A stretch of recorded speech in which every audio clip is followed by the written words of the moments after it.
Hey everybody, welcome back to Let's Learn Together. Today we have Javi on Alistar and Diamond Ranked. I'm excited every time I get to see someone play Alistar. I've been a big fan ever since I saw Edward play Alistar back in the day on Moscow 5. We just started a new show called On The Sett where we take players' phone calls and discuss topics related to the game, so come join us on Discord. The link will be down in the description.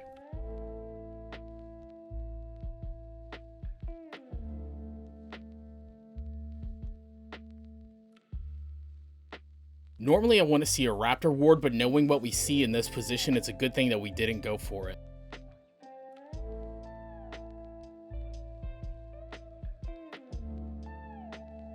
A lot of people think you have to be careful for Alistar's level 2 engage, and it's true you do, but he becomes really potent at level 3 when he's able to use trample to get the bonus stun. One combo that I found out recently is you can pulverize flash then headbutt the target back into your team. It's hard to do, but it's nearly undodgeable. When I play Alistar, I spend most of the game roaming, almost to the point where I feel bad for my AD carry. If you want to learn how to play a roaming style, look up Alicopter. He plays an amazing Alistar on League of Legends.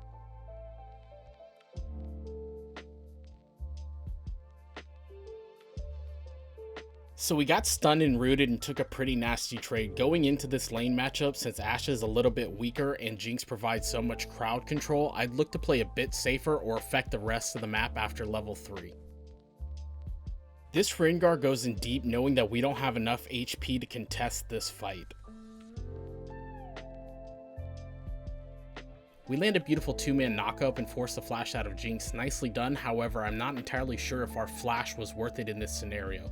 We probably could have just gotten the same outcome by walking into the brush and waiting.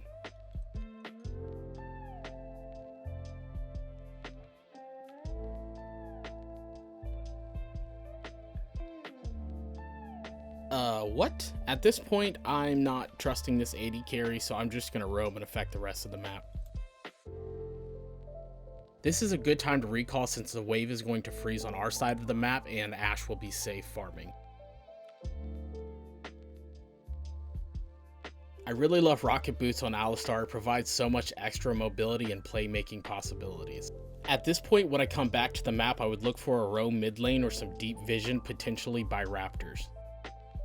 I'm not sure what this is. You could be looking to match a roam, but currently we're not getting experience in lane while Braum is.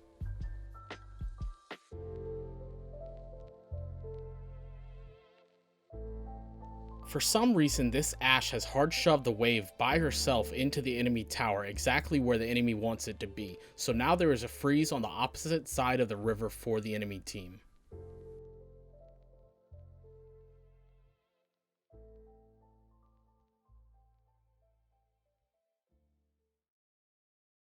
Pay attention to where our jungler and top laner are. They are bot side, so this is a 3v5 potentially. We do not contest this, we give it up.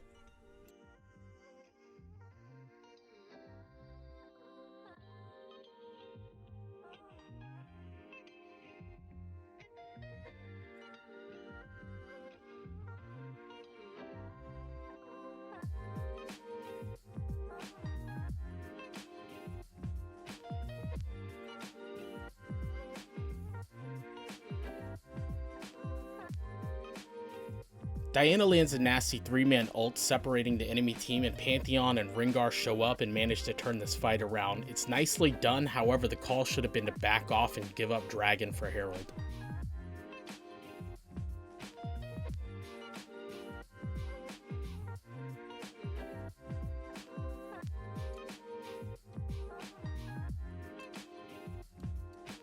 Good, we're back on the map and looking for a roam. You'd be surprised how a roam into the Baron lane can really blow a game wide open.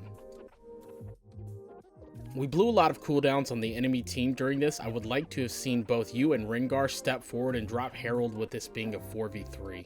I think it would have been valuable to pick up first turret in this situation. Speaking of value, if you're getting value from this video, please feel free to return some value by hitting the like and subscribe button. If you have any friends who play Alistar and you think this will help, please send it their way. Also, comment headbutt down below if you made it this far, or just comment something. I really don't care.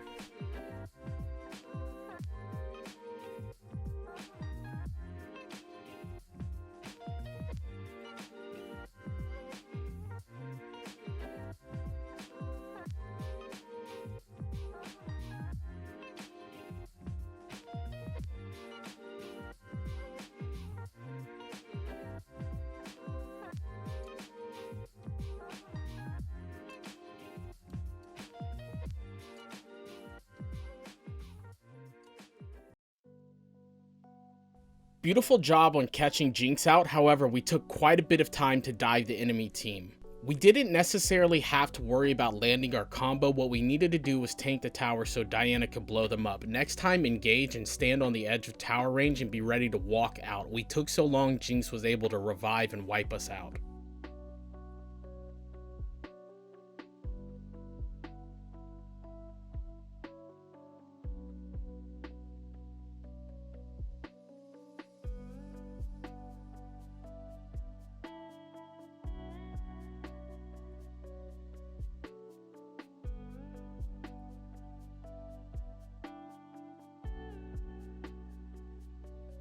Our sole purpose in this situation is to keep Lee Sin out of the pit. We don't do anything other than zone him away, and when he gets to go in for the steal, you headbutt him away.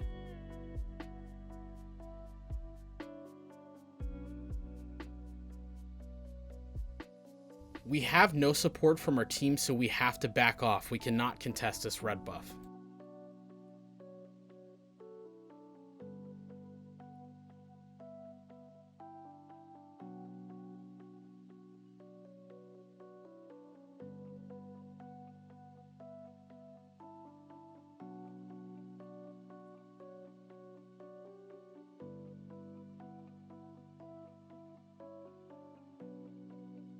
This was a good attempt, they just had a numbers advantage. We are down in gold, but where we are losing is in our tempo. As a support, you are to figure out who on our team can carry this game and you play around them. In my opinion, it will be Diana, so she needs someone to engage and soak the cooldowns and damage so she can kill the enemy team.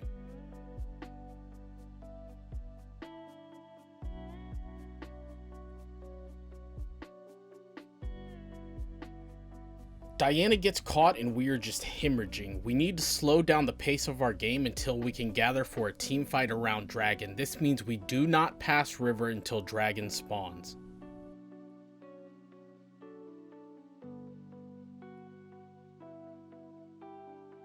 I don't like seeing our support in a side lane. They need to be in mid, this way they can react to whatever happens on the map.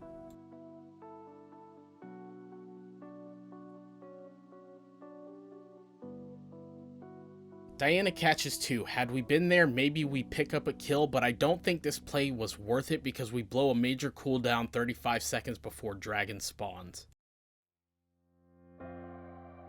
You need to be positioned in front of your team, and if you're not going to be, ping them back. If they at that point get caught and die, it is their fault, not yours.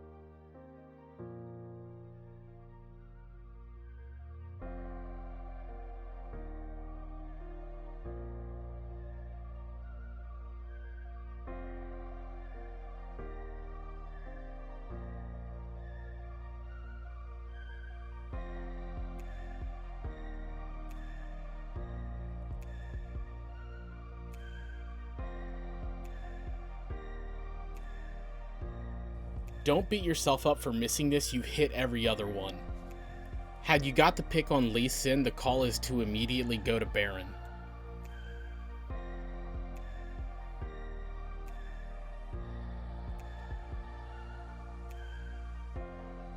Good job on saving the teammates that actually attempted to get out. It sucks to die, but you mitigated a lot of damage right there.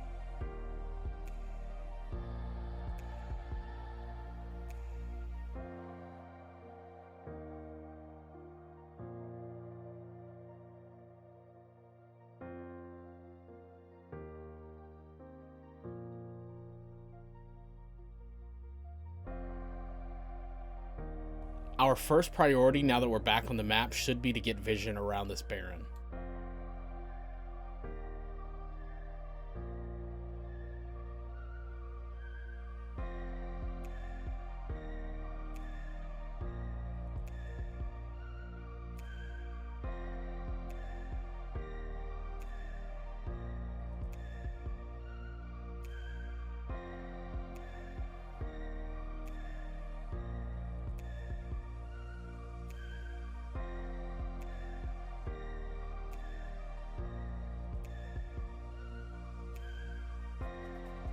It was a good attempt on trying to make something out of that. Lee Sin hard ends by kicking you into the enemy team, and really, they're just too fed at this point.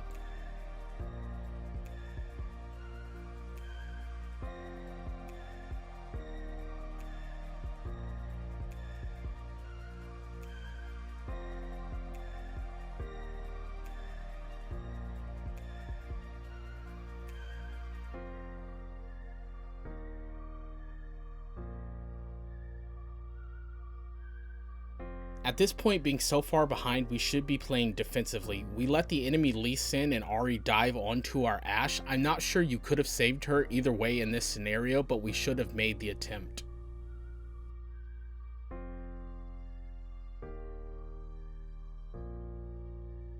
My final thoughts are, you clearly know this champion very well. However, it seems like we have a bit of tunnel vision and we only know one direction, which is forward. As good as Alistar is at engagement, he is also equally as good at disengagement, so knowing when to do which is the key. Good game, and I'll see you on the Rift.